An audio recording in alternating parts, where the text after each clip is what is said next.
పితా పుత్ర పవిత్రాత్మ నామమున ఆమేన్. ప్రేమతో మిమ్మందరినీ ప్రభుని వాక్యానికి ఆహ్వానిస్తూ ఉన్నాను. ఈరోజు మనము 18వ సామాన్య ఆదివారములో ఉన్నాం. ఈనాటి దేవుని యొక్క వాక్యాన్ని చదువుకుందాం. యోహాను శుభవార్త 6వ అధ్యాయములో వాక్యము పలుకుతూ ఉంది. 25వ వచనము నుండి వాక్యము చదువుకుందాం. ప్రజలు సరస్సు ఆవలి వైపున యేసును కనుగొని, బోధకుడా, మీరెప్పుడు ఇక్కడికి వచ్చితిరి అని అడిగిరి. మీరు రొట్టెలు తిని సంతృప్తులైనందున నన్ను వెదుకుచున్నారు. నా అద్భుత కార్యములను చూచి కాదు అని మీతో నిశ్చయముగా చెప్పుచున్నాను. అశాశ్వతమైన భోజనమునకై శ్రమింపవలదు, నిత్య జీవమును చేకూర్చు శాశ్వత భోజనమునకై శ్రమింపుడు. మనుష్య కుమారుడు దానిని మీకు ప్రసాదించును. ఇలయన తండ్రి దేవుడు ఆయనపై అంగీకారపు ముద్రను వేసి ఉన్నాడు అని యేసు వారితో చెప్పెను. ప్రభుని నమ్ముకున్నటువంటి ప్రియ సహోదరి సహోదరులారా, దేవుని బిడ్డలారా, ఈనాటి యొక్క వాక్యము మనము ఒక్కసారి సరిగా అర్థము చేసుకోవడానికి ప్రయత్నము చేద్దాం. ఈ రోజుని యొక్క వాక్యాన్ని మనం అర్థము చేసుకోవాలంటే, గత ఆదివారం మనం విన్నటువంటి వాక్యములో యేసు ప్రభుని వద్దకు బోధనలు వినడానికి వచ్చినటువంటి ప్రజలు ఆకలితో అలమటిస్తుంటే ప్రభు వారికి రొట్టెల ద్వారా 5 రొట్టెలు 2 చేపల ద్వారా కొన్ని వేల మందికి భోజనాన్ని పంచినట్లుగా, అక్కడికి వచ్చినటువంటి వారందరికీ ఆహారాన్ని ప్రసాదించినట్లుగా మనము గత ఆదివారం వాక్యములో విన్నాం. మరి ఈ ఆదివారము దాని కొనసాగింపుగా జరుగుతున్నటువంటి సన్నివేశం మనం చూస్తున్నాం. కొన్ని వేల మంది ప్రభువు పెట్టినటువంటి భోజనము తిన్నారు కదా. తిన్న తర్వాత ఇంకా ప్రభువుని వెతకడానికి వెళుతున్నారు. ప్రభు అక్కడ నుండి వెళ్ళిపోయారు. శిష్యులతో కలిసి వెళ్ళిపోయి వేరే ప్రాంతానికి వెళుతుంటే ప్రజలు అక్కడికి ప్రభువుని ఎతుకుతూ వెళుతున్నారు. అక్కడ ఉన్నటువంటి వాళ్లే కాకుండా ఈ సంఘటన అనేక మందికి అద్భుతము ద్వారా ఆహారం పెట్టారని తెలుసుకున్నటువంటి అనేక మంది ప్రభువుని వెతుక్కుంటూ పడవల ద్వారా సరస్సు ఇవలి తీరం నుండి అవతల తీరానికి వస్తూ ప్రభువుని వెతుకుతున్నారట. వాక్యములు మనం వింటున్నటువంటి మాట అదేనండి. ప్రజలు సరస్సు ఆవలి వైపున యేసును కనుగొని, ఇక్కడ లేరని తెలుసుకొని ఇక్కడ నుండి పడవలేసుకొని అవతల పక్కకి వెళ్ళి ప్రభుని అక్కడ కనుగొన్నారట. అంటే ప్రభు అక్కడ ఉంటే చూసి, బోధకుడా, మీరెప్పుడు ఇక్కడికి వచ్చితిరి? మేము వెతుకుతున్నామయ్యా, మీకోసం వెతుకుతున్నాం, ఎప్పుడు వచ్చారయ్యా ఇక్కడికి అంటూ ఉంటే, ప్రభు వాళ్ళను చూచి, అక్కడికి వచ్చినటువంటి జనులను చూచి ప్రభు ఒక్క మాట అంటున్నాడు. చూడండి, మీరు రొట్టెలు తిని సంతృప్తులైనందున నన్ను వెతుకుచున్నారు, నా అద్భుత కార్యాలు చూచి కాదు అని మీతో ఒక్కాణించుచున్నారు. ప్రభు చాలా చక్కగా సూటిగా పడతంటున్నాడు. నేను అన్నం పెట్టానని, రొట్టెలు పెట్టానని, ఆ రొట్టెలు తిని సంతృప్తి చెంది పొట్ట నింపుకొని, నేను పెట్టినటువంటి అన్నము మీ కడుపు నింపింది కాబట్టి మళ్ళీ అన్నం పెడతానో, మళ్ళీ రొట్టెలు ఇస్తానో నా కోసం వెతుకుతూ వస్తున్నారా అని ప్రభు చాలా బాధపడుతూ అంటున్నటువంటి మాట అండి. అంటూ యోహాను శుభవార్త 6వ అధ్యాయము 27వ వచనములో ప్రభు ఒక మాట అంటున్నాడు. అశాశ్వతమైన భోజనమునకై శ్రమింపవలదు, నిత్య జీవమును చేకూర్చు శాశ్వత భోజనమునకై శ్రమింపుడు. మనుష్య కుమారుడు దానిని మీకు ప్రసాదించును అంటున్నాడు. ఈరోజు మనము నేర్చుకోవలసినటువంటి మొట్టమొదటి విషయం అండి, అశాశ్వతమైనటువంటి భోజనమున కోసం రొట్టెలతో కడుపు నింపానని, మీకు అన్నం పెట్టానని నన్ను వెతుక్కుంటూ వస్తున్నారు కదా, అది శాశ్వతమైనది కాదు. అశాశ్వతమైనటువంటి భోజనము కోసం, అశాశ్వతమైన దానిని కోసం వెతకడం మీరు వదిలేయండి, విడిచిపెట్టండి. శాశ్వతమైనటువంటి భోజనము కోసం వెతుకులాడండి, శాశ్వతమైనటువంటి భోజనము కోసం బ్రతుకులాడండి. శాశ్వతమైనటువంటి భోజనాన్ని నేను ఇస్తానంటున్నాడు. తండ్రి దేవుడు నాకు అధికారం ఇచ్చాడు, శాశ్వతమైనటువంటి భోజనము నేను మీకు ఇవ్వగలను అని చాలా చక్కగా ప్రభు ఈనాటి వాక్యములో వాళ్ళతో మాట్లాడుతుండే ఈ శాశ్వతమైనటువంటి భోజనము అనే విషయమును గురించి ధ్యానం చేస్తున్నప్పుడు నాకు ఒక సంఘటన గుర్తుకొస్తుందండి. ఒకరోజు ఒక వింత కేసు వచ్చిందట కోర్టుకి కేసులు వేస్తూ ఉంటారు కదా. ఒక వింత కేసు వచ్చిందట. ఒక తమ్ముడు, ఒక అన్న, ఒక తల్లికి 2 కుమారులు అన్నమాట. ఈ తమ్ముడు అన్న మీద కోర్టులో కేసు వేశాడండి. ఏమని వేశాడో తెలుసా? ప్రియమైన జడ్జి గారా, నాకిప్పుడు 62 సంవత్సరాలు, మా అన్నకేమో 67 సంవత్సరాలు, మా అమ్మకేమో 85 సంవత్సరాలకు పైగా ఉంటాయి. అయితే మా అమ్మ మా అన్న దగ్గరే ఉంటుంది. మరి మా అన్నయ్య కూడా దగ్గర 70 సంవత్సరాలు రావటం వలన, ఆయనకే వయసు పైబడటం వలన అమ్మని సరిగా చూసుకోలేడేమో.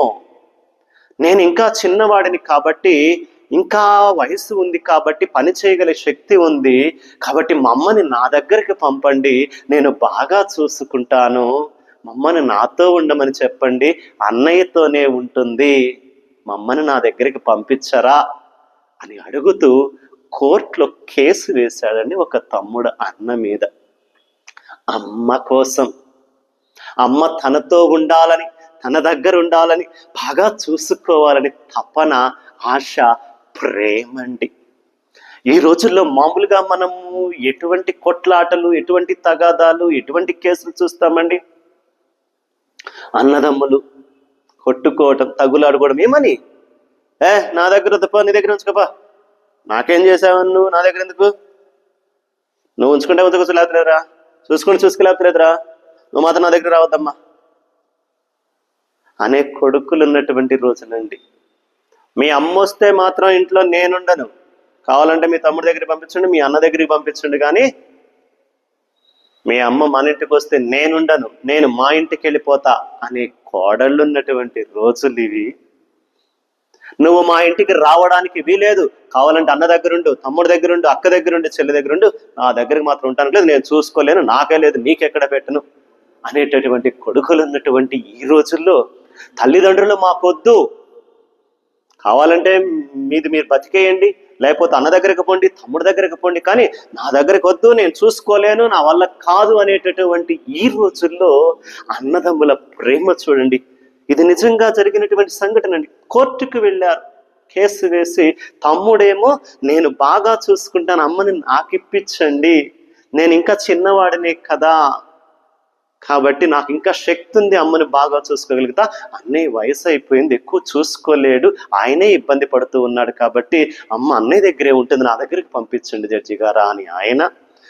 అన్నేమో లేదు అమ్మ నా దగ్గరే ఉండాలి, నేను బాగా చూసుకుంటాను అని అన్నయ్య. ఇలా కోర్టుకు వెళ్ళారండి. జడ్జి గారికి అర్థం కాలేదు, ఏం తీర్పు ఇవ్వాలో అర్థం కాల. మొట్టమొదటిసారిగా ఈ మధ్య కాలములో ఇటువంటి ఒక కేసు నా దగ్గరికి రావడం నేనెప్పుడు చూడలేదు. చరిత్రలో నిలిచిపోయేటటువంటి కేసు. అమ్మ నాకు కావాలంటే నాకు కావాలని కొట్లాడుకునే అన్నదమ్ములను చూస్తున్నటువంటి రోజుల్లో చాలా సంబరంగా ఉంది అని చెబుతూ జడ్జి చాలా ఆశ్చర్యపోయాడండి అటువంటి కేసును చూసి.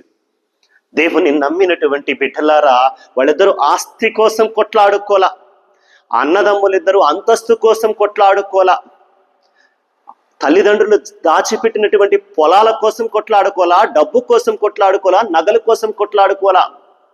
శాశ్వతమైనటువంటి ఆ తల్లి ప్రేమ నాకు కావాలి, మా అమ్మ నా దగ్గర ఉండాలి, అమ్మ ప్రేమ నాకు కావాలి అని అన్న. లేదు, నేను బాగా చూసుకుంటాను, అమ్మను నాకివ్వండి అనేటువంటి తమ్ముడు అమ్మ కోసం, అమ్మ ప్రేమ కోసం పాకులాడుతూ, దానికోసం కొట్లాడుకున్నారు. చూడండి, హ్యాట్స్ ఆఫ్ అండి వాళ్ళిద్దరికి. ఈ రోజున ప్రభువు అదుగుతున్నది అదే. నా మీద ప్రేమతో నా దగ్గరికి వస్తున్నారా? నిజముగా నేను మిమ్మల్ని రక్షించగలనని నమ్మకంతో నా చెంతకు వస్తున్నారా, లేకపోతే ఏదో ఇస్తానని ఏదో పెడతానని ఆశపడి నా దగ్గరకు వస్తున్నారా? అన్నం పెట్టాను కాబట్టి, రొట్టెలు పెట్టాను కాబట్టి ఆశపడి మళ్ళీ మళ్ళీ నా దగ్గరకు వస్తున్నారా? శాశ్వతమైనటువంటి భోజనాన్ని ఇస్తా, నిత్య జీవితాన్ని ఇస్తా, శాశ్వతమైనటువంటి జీవితాన్ని నిత్య జీవితాన్ని మీకు ఇస్తా బిడ్డలారా, నన్ను నమ్మండి అంటున్నాడండి. అశాశ్వతమైనటువంటి ఈ లోకపు జీవితం కోసం కాదు, అశాశ్వతమైనటువంటి ఈ లోకపు ఆహారం కోసం కాదు మీరు నా దగ్గరికి రావాల్సింది. మనం కూడా చాలాసార్లు ప్రభుని దగ్గరికి నాకు ఆ వస్తువు కావాలి, ఈ వస్తువు కావాలి, ఆ ఇల్లు కావాలి, ఆ పొలం కావాలి ఇది అంటూ ఇలా వస్తువుల కోసం, ఈ లోక సంపద కోసం పోరాడుతూ అడుగుతూ ఉంటాం. అడిగితే మంచి ఆరోగ్యం ఇవ్వమని అడగండి, మంచి ఆనందమైనటువంటి జీవితాన్ని ఇవ్వమని అడగండి. అంతకు మించి ప్రభుని అడగడానికి ఏముందండి? మిగతావన్నీ ఈ లోకానికి సంబంధించినవి. అందుకే శాశ్వతమైనటువంటి ఆహారాన్ని నేనిస్తానంటున్నాడు ప్రభు. మరి ఆ శాశ్వతమైనటువంటి ఆహారం ఏంటయ్యా అంటే, యోహాను శుభవార్త 6వ అధ్యాయం 33వ వచనంలో ప్రభు అంటున్నాడు, దేవుని ఆహారము పరలోకము నుండి దిగివచ్చి లోకమునకు జీవమును వసగును అని మీతో నిశ్చయముగా చెప్పుచున్నాను. దేవుని ఆహారము శాశ్వతమైనటువంటి ఆహారము, నిత్య జీవాహారాన్ని ఇచ్చేటటువంటి ఆహారము పైనుండి దిగి వస్తుందట. అందుకే యేసు ప్రభు ఇంకొక మాట అంటాడు, మీరందరూ కూడా కింద నుండి వచ్చిన వారు, నేను పైనుండి దిగి వచ్చిన వాడిని కనుక పైన నా గురించి నాకు తెలుసు, పైన విషయాలన్నీ నాకు తెలుసు, నేను తిరిగి పైలోకానికే వెళుతున్నాను అంటూ శిష్యులతో చెబుతూ ఉంటాడు. ఇక్కడ ఈ వాక్యము ప్రకారం ప్రభు అన్న ఆ మాట ప్రకారం నేను పై నుండి వచ్చిన వాడను అన్నటువంటి ప్రభుని మాటని ఇక్కడ అర్థము చేసుకుంటే, దేవుని ఆహారం అంటే శాశ్వతమైనటువంటి జీవాహారము పరలోకము నుండి దిగివచ్చి లోకమునకు జీవమును వస్తుంది. మరి పరలోకము నుండి దిగివచ్చిన ఆ శాశ్వతమైన ఆహారం ఏంటయ్యా అంటే యేసు ప్రభువే. అందుకే అదే యోహాను సువార్త 6వ అధ్యాయం 54వ వచనములో కూడా 51వ వచనం చూస్తే ప్రభు అంటున్నాడు, పరలోకము నుండి దిగి వచ్చినటువంటి జీవము గల ఆహారము నేనే, ఈ ఆహారమునెవడి నీ భుజించిన ఎడల వాడు నిరంతరము జీవించును. అక్కడ ప్రభు అన్నటువంటి మాట, రెండవ మాట మనం మొదటగా ప్రభు అంటున్నాడు ఏమంటున్నాడు, మీరు అశాశ్వతమైనటువంటి ఆహారం కోసం పాకులాడకుండా శాశ్వతమైనటువంటి ఆహారం కోసం నన్ను అడగండి, నిత్య జీవాహారాన్ని ఇచ్చేవాడని నేనే అంటున్నాడు.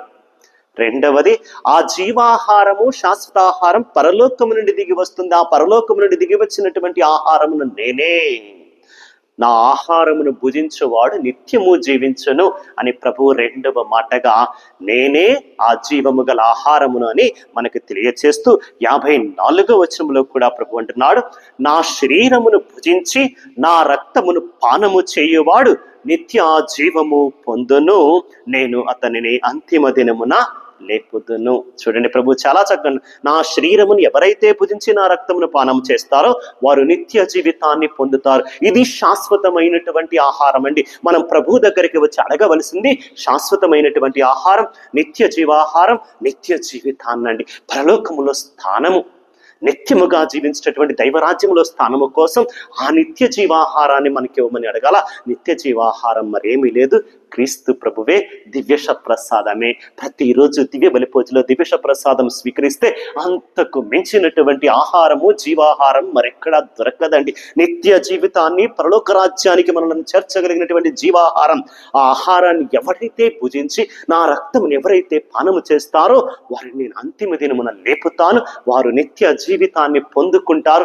శాశ్వతమైనటువంటి జీవాహారం కోసం మీరు పోరాడండి, ఆ జీవాహారం నేనే, ఆ జీవాహారాన్ని మీకు తప్పకుండా ఇస్తాను అంటూ ప్రభు ఈరోజు మాటలలో రెండవ మాటగా మనకి తెలియజేస్తున్నారు.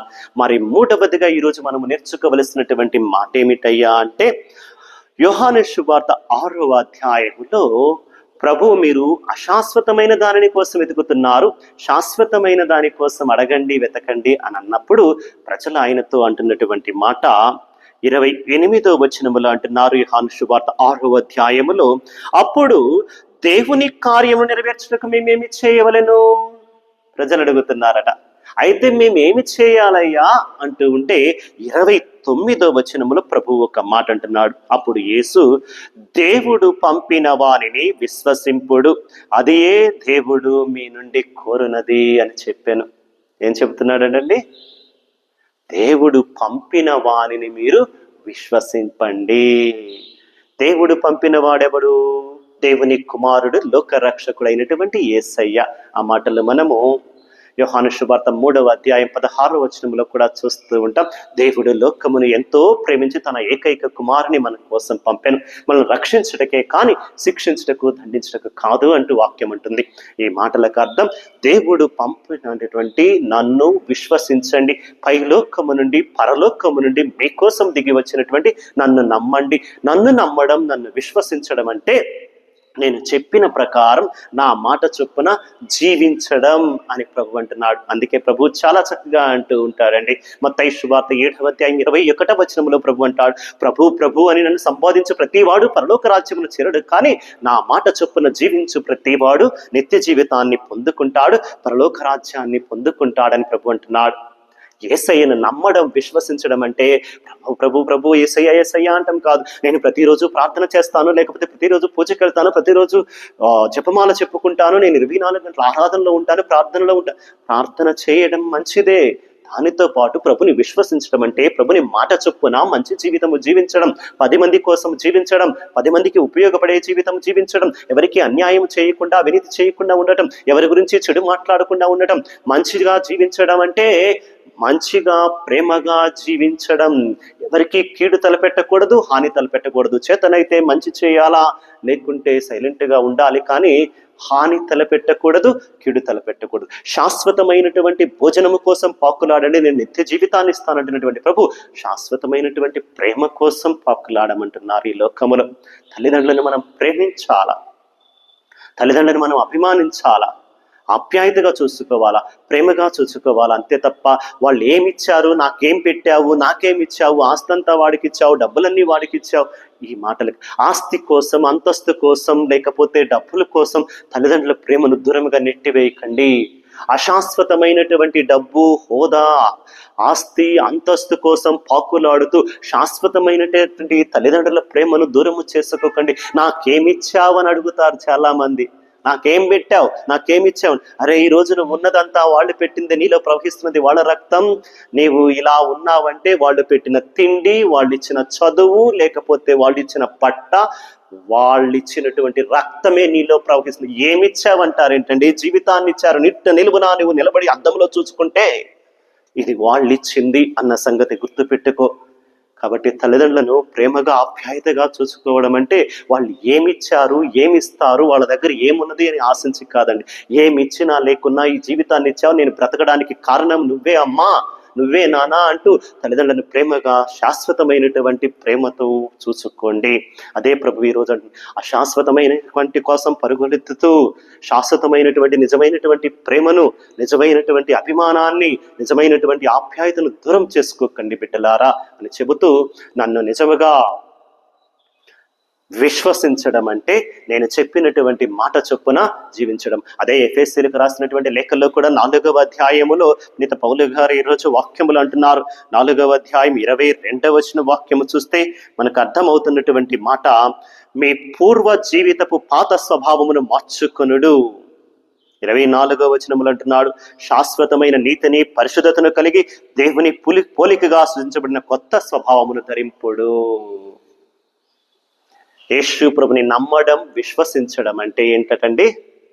పాత స్వభావాన్ని, పాత జీవితాన్ని, పాత పద్ధతులను, చెడు విధానాలను విడిచిపెట్టి పరిశుద్ధత కలిగినటువంటి, నీతి నియమాలు కలిగినటువంటి, స్వచ్ఛమైనటువంటి ప్రేమ కలిగినటువంటి కొత్త స్వభావమును మీరు ధరించండి, కొత్తగా మీరు జీవించండి అని పౌలు గారు కూడా మనకు బోధిస్తున్నారండి.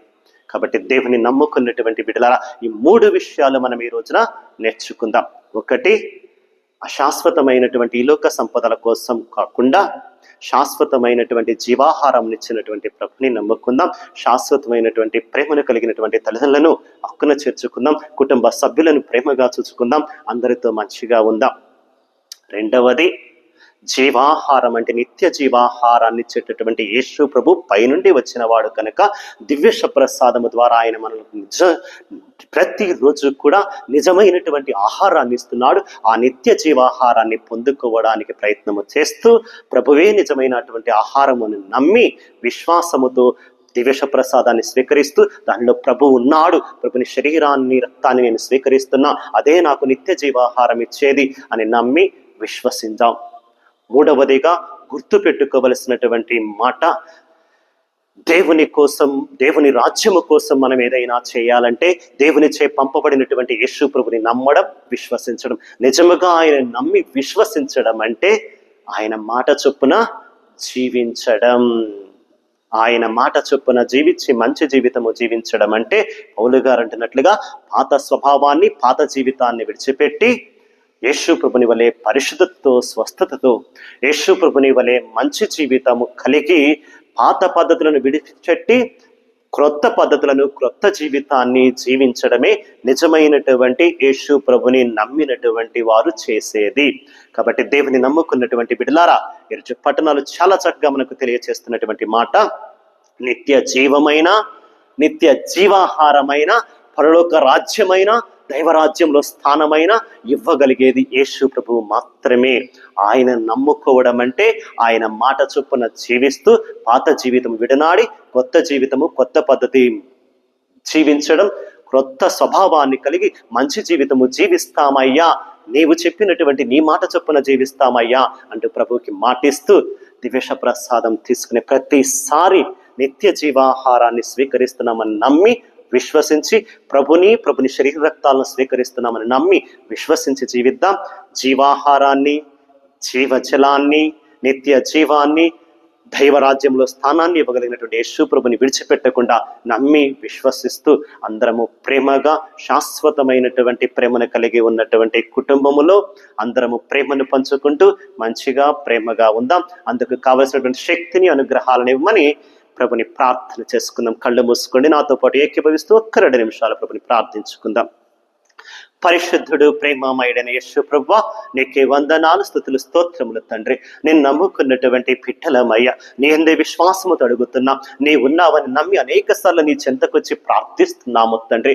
ఆదుకుని వాడవు, కాపాడు వాడవు, నీ ఉన్నావని నమ్మకమయ్యా యేసయ్యా. నేను నమ్ముకున్నటువంటి ప్రతి బిడ్డ కోసం ఈ రోజున ప్రార్థిస్తున్నాం. ప్రత్యేక విధముగా తండ్రి, ఈ వాక్యాన్ని వింటున్నటువంటి బిడ్డల కోసం, వారి కుటుంబాల కోసం అయ్యా నీ పాదాలు పట్టుకుని ప్రతిమాలి అడుగుతున్నా. ప్రతి బిడ్డను దీవించండి, ప్రతి కుటుంబాన్ని ఆశీర్వదించండి. కుటుంబంలో శాశ్వతమైనటువంటి ప్రేమ కోసం పాకులాడే విధముగా అన్నదమ్ములు, అక్క చెల్లెండ్రు కలిసిమెలిసి ఉండనట్లుగా సంతోషంగా, తల్లిదండ్రులు, అత్తమామలను సంతోషంగా కుటుంబంలో అందరూ కలిసి ప్రేమాప్యాయతలు పంచుకుంటూ చూసి వారు ఏమిస్తారు, ఏమిచ్చారు అనే ఆలోచన కాకుండా వాళ్ళు నాకు జీవితాన్ని ఇచ్చారు అన్న ఒక్క సంతోషముతో అందరూ కలిసిమెలిసి ప్రేమగా ఉన్నట్లుగా, కుటుంబాలన్నీ కలిసి ప్రార్థించినట్లుగా, కుటుంబాలన్నీ కలిసి సంతోషంగా ప్రేమాప్యాయతలు పంచుకున్నట్లుగా ప్రతి కుటుంబాన్ని దీవించమని అయ్యా. అనేక మంది రోగాలతో, వ్యాధులతో, బాధలతో, కష్టాలతో, ఇబ్బందులతో ఉంటూ ఫాదర్ గారు మా కోసం ప్రార్థన చేయమంటూ అడుగుతూ ఉన్నారు.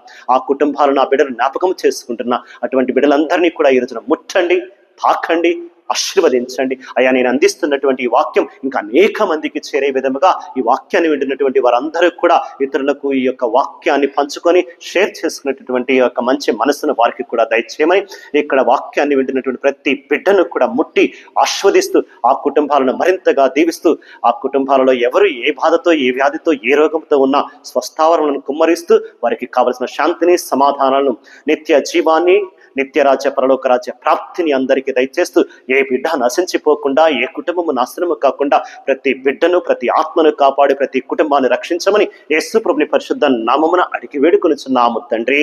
ఆమేన్. పితా, పుత్ర, పవిత్రాత్మ నామమున ఆమేన్. God bless you all.